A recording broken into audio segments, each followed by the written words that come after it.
Olá, este é o programa Panorama das Comissões e na edição de hoje um balanço sobre os trabalhos da Comissão de Agricultura e Reforma Agrária. Para falar sobre as atividades do primeiro semestre deste ano, está aqui comigo a presidente do colegiado, senadora Soraya Tronic. Olá, senadora, muito obrigada pela participação aqui no programa. Eu que agradeço, Karine, pela oportunidade de trazer para a sociedade, o que nós fizemos, o que nós trabalhamos, o que nós entregamos nesse primeiro semestre. Senadora, o Brasil é um dos maiores produtores agrícolas do mundo, né? E eu já queria, esse setor é muito importante para a economia do país, então eu queria abrir essa entrevista já com uma questão que está sendo cada vez mais imposta e que a Comissão de Agricultura e Reforma Agrária discute muito, que é possível conciliar a produção agropecuária com a preservação do meio ambiente? Karine, claro que é possível. Chega a ser um dever nosso, mas o produtor brasileiro, ele está cada vez mais consciente disso. E o nosso produtor, a maioria, produz com consciência, produz com sustentabilidade. Nós estamos caminhando cada vez mais para isso e, lógico, isso também é uma exigência do mercado externo, que quer comprar hoje daqueles que produzem com sustentabilidade. Isso já está na consciência do nosso produtor rural e cada vez mais eu acredito que iremos avançar nessa temática. E justamente que eu tenho dito quase em todas as reuniões da ACRA, na nossa Comissão de Agricultura e Reforma Agrária, que agro e meio ambiente são irmãos siameses e caminham juntos, não tem como dissociá-los. Por isso sempre o nosso respeito a tudo que tramita lá na CMA, sob o comando da senadora Leila, e sempre com muito diálogo, e a gente assim tem avançado. Pois é, acaba que várias propostas passam por essas duas comissões, essa que a senhora citou agora, que é a Comissão de Meio Ambiente, e também pela CRA. E nesse primeiro semestre foram aprovados cerca de 10 propostas muito importantes, né? O que a senhora destaca dessas cerca de 10 propostas? Olha, eu vou destacar aqui o PL 1282 de 2019, do senador Heinz, que alterou o Código Florestal para permitir, nas áreas de preservação permanentes dos imóveis rurais, a construção de reservatórios de água para projetos de irrigação e infraestrutura física. Então, eu acredito que isso é muito importante. Tivemos também o PL 5019, que foi relatado ad hoc pela senadora Tereza Cristina, que alterou os critérios para obtenção do credenciamento como entidade executora do Pronater. Outro projeto, o 2694, de relatoria ad hoc da senadora Jussara Lima, que isenta a Embrapa do pagamento de taxas e contribuições sobre seus pedidos de registro e proteção de experimentos de pesquisa, tecnologias geradas e produtos, e vários outros que nós conseguimos aprovar. Eu te garanto uma coisa, na gaveta da nossa comissão não tem nada esperando, está tudo sendo analisado e todas as relatorias já foram designadas. Nós estamos aguardando o retorno dessas relatorias, mas os senadores têm colaborado muito e têm agido com bastante presteza. Então, cada proposta já está com a sua relatoria e aí muitos relatores ou outros membros da comissão acabam pedindo que debates sejam feitos, né? As audiências públicas. E nesse semestre teve 4 importantes debates. Um foi sobre créditos rurais do BNDES bloqueados por causa de desmatamento, identificados por fotos de satélites, né? Os 50 anos da Embrapa também foi tema de audiência pública. Licenciamento ambiental e o manejo florestal da floresta amazônica, né? Então, desses 4 debates, o que a senhora pode destacar? Nossa, essa de manejo florestal, que foi a última que nós tivemos, foi extremamente rica e muito didática, para que as pessoas possam entender. E cada dia mais a gente percebe que a população vem se importando com tudo isso e assistindo às nossas comissões, às nossas reuniões, tem participado muito. Então, foi extremamente didática a participação de todos os convidados, a de licenciamento ambiental também, da Embrapa nem se fala, e fora que nós tivemos também 3 reuniões com os 3 ministros que nós temos hoje, né, que o mapa foi dividido. Então, Carlos Fávaro esteve conosco, o ministro do MDA, Paulo Teixeira, André de Paula também, que é da Pesca e Aquicultura.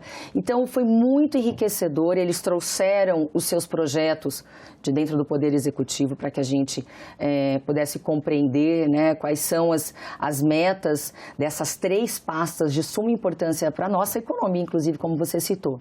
E realmente essa troca está bastante saudável e a gente permanece trocando. É muito importante essa sinergia que a gente tem que ter com o Poder Executivo, porque de lá vêm propostas, de lá eles também identificam lacunas na lei e trazem para a gente ideias de projetos. Então, Karine, tem sido, assim, foi um semestre muito rico. Pois é, senadora, e a senhora é relatora de um projeto super importante, né, que trata do marco temporal para a demarcação de terras indígenas. Que esse projeto diz? Assim, ele é muito polêmico porque limita o direito à ocupação e usufruto de terras pelos povos que ocupavam as terras em 5 de outubro de 88, que é a data da promulgação da nossa Constituição Federal, né? Só que tem alguns outros requisitos para isso também, né? Qual que é a sua posição? Nós temos uma situação muito delicada. Esse tema não é simples, por isso eu avoquei. Avoquei porque eu sou do Mato Grosso do Sul, um dos estados que mais tem dramas e litígios e brigas em relação a essa questão de terras indígenas, de demarcação, de invasão, de vários nomes que dão, retomada. Então virou uma guerra de 2 lados, né? Produtores rurais contra os povos indígenas e vice-versa. E impressionante como isso agora afunilou para que tomemos uma decisão. Na Câmara foi votado com uma certa pressa e a reclamação que eu ouvi e que eu estou tentando dirimir os problemas, eu não estou de forma nenhuma criticando não o trabalho, mas quando chegou aqui, eu falei, bom, agora eu vou escutar todo mundo, né?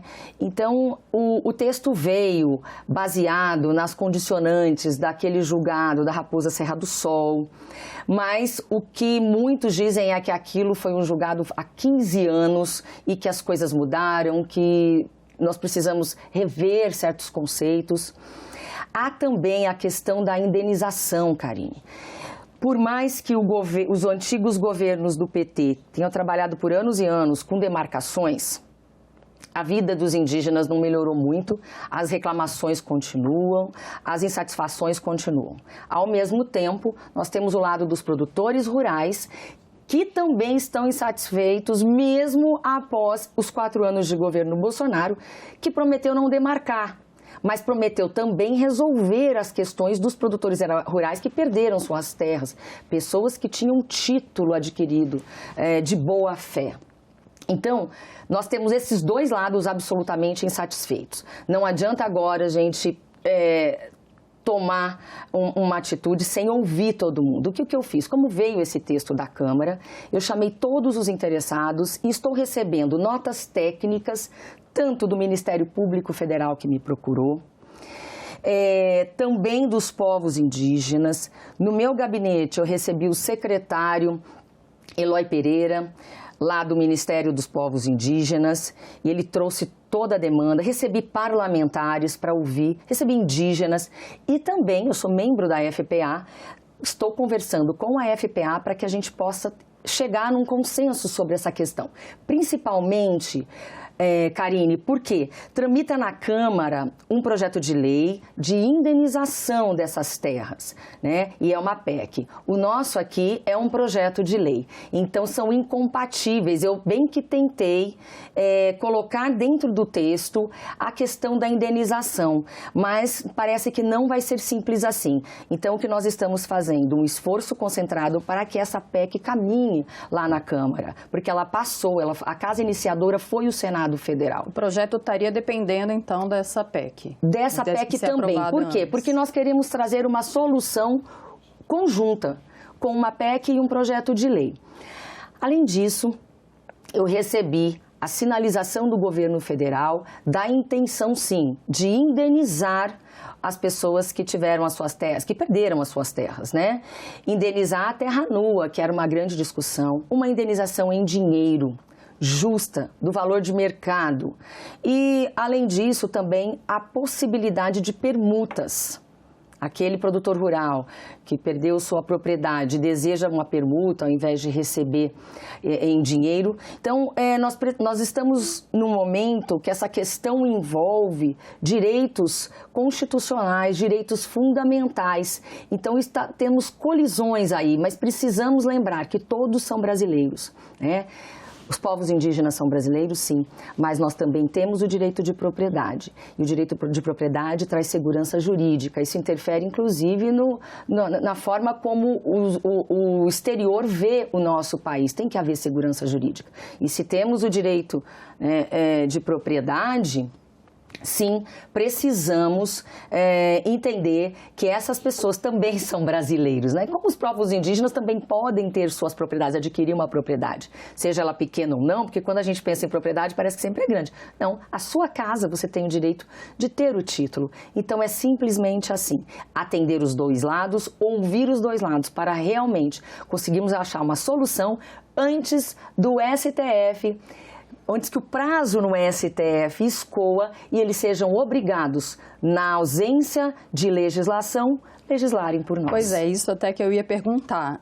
Pode ser que não, se o STF decidir tomar uma decisão antes desse projeto ser aprovado pela CRA, ou até pode ser que nem chegue ao plenário do Senado, corre esse risco também, né? Corre. A gente sabe que o prazo de vista no STF é de 90 dias, esse prazo já está correndo. Mas o que eu vejo nesse momento? Uma boa vontade até. Foi sorte, não foi? Foi uma coincidência, não foi? Mas isso está nos ajudando. Então, neste momento, nós temos boa vontade do governo federal, do Poder Executivo, para as indenizações. Nós temos aqui o projeto caminhando finalmente, apesar de que ele não finaliza na CRA, ele ainda vai para a CCJ, mas a gente sabe que temos essa pressa, justamente por quê? Porque o prazo está correndo e nós precisamos deliberar sobre isso. A senhora falou que está recebendo muita gente, né, com conversas no gabinete, mas deve ter muita audiência pública ainda, né, na CRA sobre isso. Vou te confessar uma coisa. Eu pretendo apresentar o meu relatório já na primeira semana, nos primeiros 15 dias do nosso retorno do recesso parlamentar. Por quê? Porque ele ainda tem que ser discutido lá na CCJ. Então, e se a gente tiver alguma mudança, vai ter que voltar para a Câmara. E esses 90 dias estão correndo. O que eu resolvi fazer? Como as audiências públicas que eu já assisti, que já participei, sempre teve muita briga. Eu estou recebendo em reuniões abertas, transparentes, filmadas, mas recebo no meu gabinete, estou indo lá até a FPA. Então, eu estou fazendo essas conversas e reuniões que sejam absolutamente pontuais e pragmáticas. Por quê, Karine?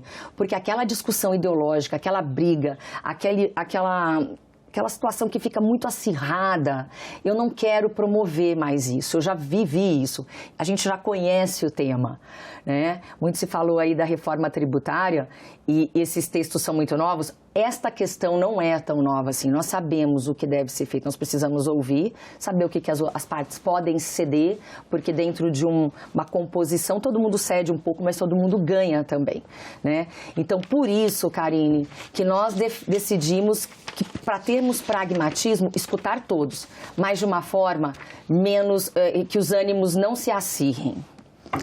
Então, senadora, de uma forma geral, né, eu queria saber qual é a sua avaliação do primeiro semestre e também que a senhora comentasse outros temas, fora esse do marco temporal da demarcação das terras indígenas, o que deve entrar na pauta da Comissão de Agricultura e Reforma Agrária no segundo semestre?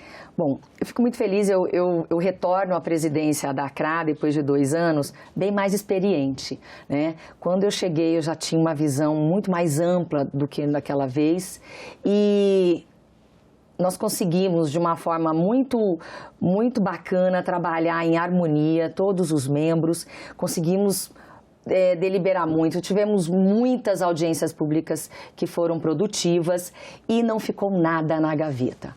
Então, isso me deixa bastante feliz, o balanço que eu faço é muito positivo, principalmente da participação dos membros que têm tido bastante sensibilidade, muita educação, muito estudo, muito trabalho, então isso me deixa muito feliz. Os embates têm sido feitos, né, com tudo que a democracia permite, mas de forma urbana. Eu fico muito feliz porque a gente tem visto tanta briga, né, dentro do parlamento, então isso é importante, que a gente consiga discutir no nível que este Congresso, que o povo brasileiro merece. Então a discussão tem sido bastante profícua. Bom, para o segundo semestre, eu espero que a gente consiga, de uma vez por todas, deliberar sobre licenciamento ambiental, que eu designei como relatora a senadora Tereza Cristina. Nós também estamos aguardando o relatório da senadora Margarete Busetti sobre a regularização fundiária, isso é extremamente importante. E estamos aguardando também, que já não está mais na CRA, mas a questão dos pesticidas, dos defensivos agrícolas, né? Isso é muito importante para o agronegócio, isso vai trazer mais tecnologia assim, avançada dentro dos defensivos. Isso para a gente é muito importante. Fazer também com que todos os parlamentares, Karine, tirem assim, do seu dia a dia, dessas discussões assim, tão importantes para o Brasil, a parte ideológica, que a gente consiga se focar mais na ciência, no pragmatismo, na razão, para que a gente possa entregar um bom trabalho legislativo para a população brasileira, que a população merece. E isso vai direto na nossa economia. O agro é a força motriz da nossa economia, então isso é muito importante. Sim, muita coisa que é discutida na CRA interessa, né, ao setor econômico, com certeza, né? Exatamente. E, senadores, sobre o Plano Safra, que foi anunciado, né, recentemente pelo governo, 2023/2024, também já está sendo discutido, debatido na CRA, ou vai Olha, a gente vai entrar porque foi bem no final desse primeiro semestre, então, de qualquer forma, nós estamos felizes porque houve um aumento e houve uma divisão. Mais de 71 bilhões foram destacados só para a agricultura familiar, para os pequenos. Então, eles eram beneficiários também, mas entravam dentro de todo aquele valor e muitas vezes outras pessoas chegavam na frente. Os maiores, os que tinham mais condições, chegavam na frente. Então, este valor é destacado. Eu achei que isso foi muito, muito, muito interessante. Isso valoriza os pequenos, valoriza a agricultura familiar, que eu sempre digo assim, comparando com outros países, como a Holanda, é um grande exportador também, um país tão pequeno e com tantas dificuldades, nossos pequenos proprietários podem ser grandes produtores. Então, só depende do quê? Nós já temos cada dia mais tecnologia aí à disposição, tem muita coisa boa acontecendo e o Brasil é um norte para muitos países, mas também eles precisam de subsídio e um juro baixo, tudo isso é importante para nós. Então, nós nos preocupamos realmente, por isso que somos daquela ala de que os juros devem sim baixar cada vez mais para promover o crescimento econômico desse setor. E, senadora, toda a comissão, ela geralmente escolhe a cada ano uma política pública para avaliar, né? Qual foi a política pública escolhida pela CRA esse ano?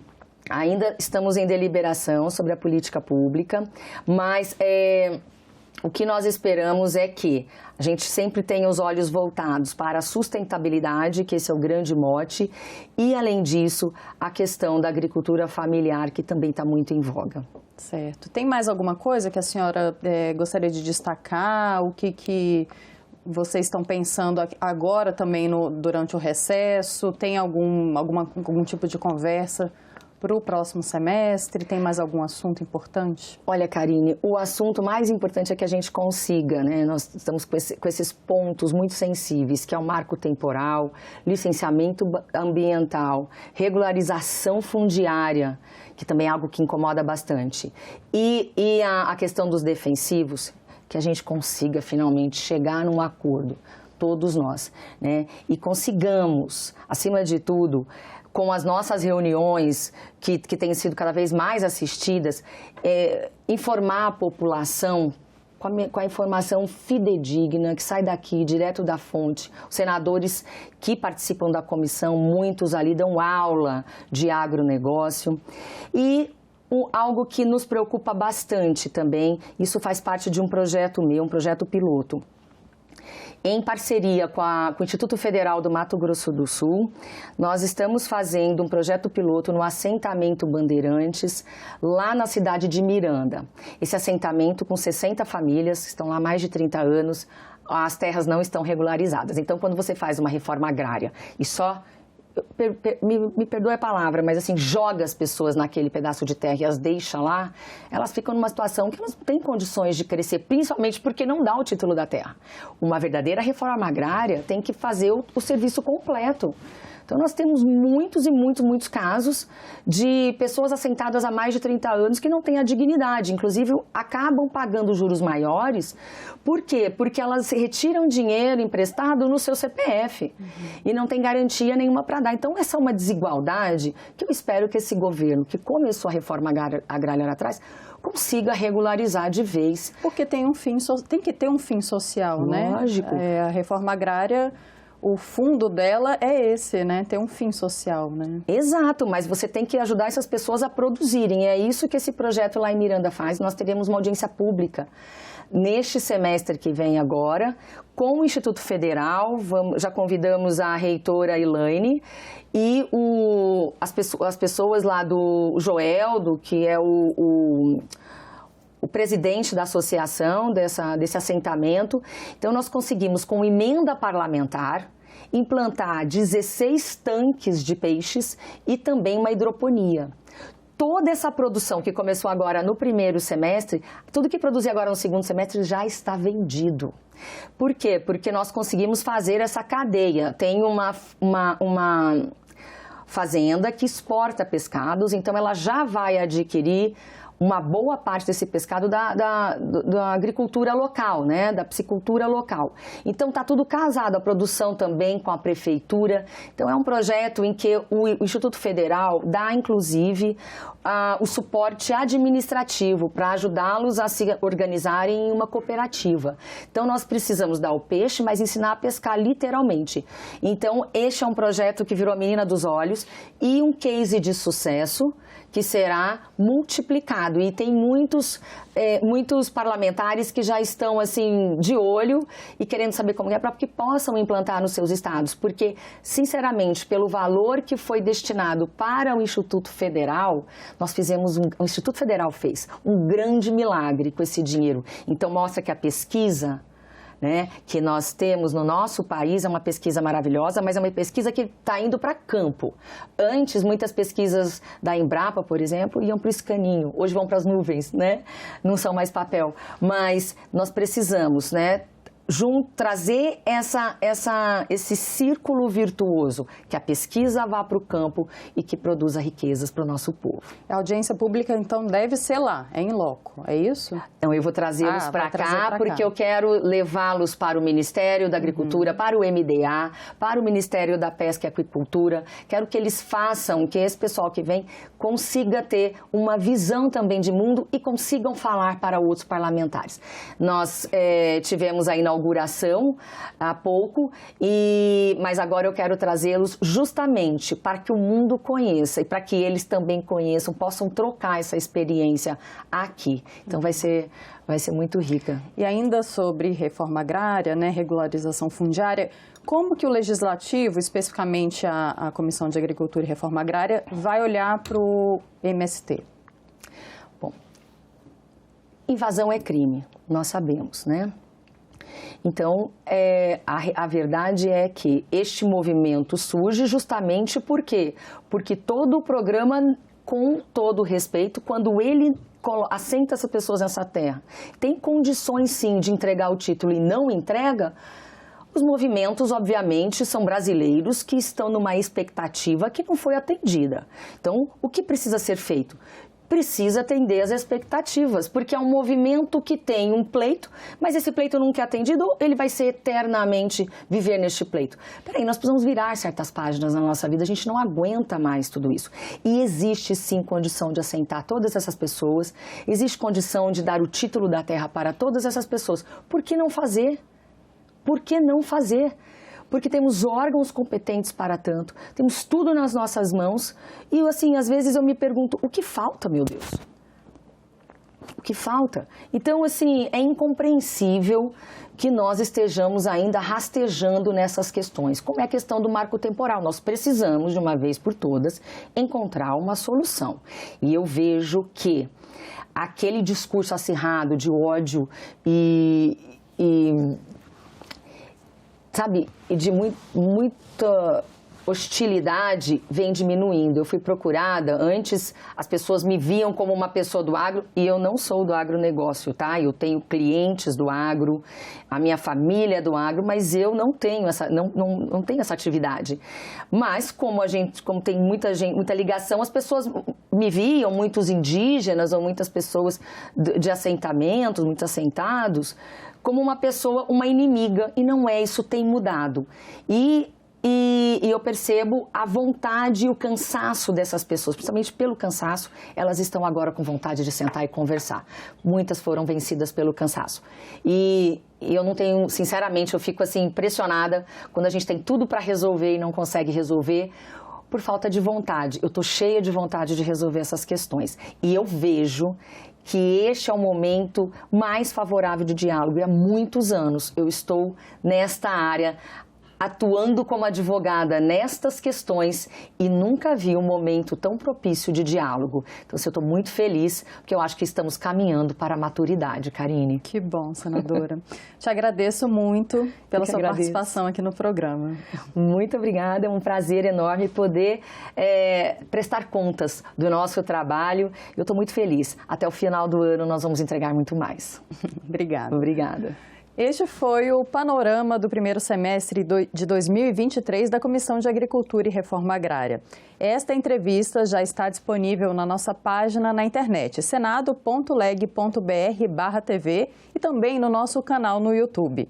Obrigada pela audiência e até a próxima.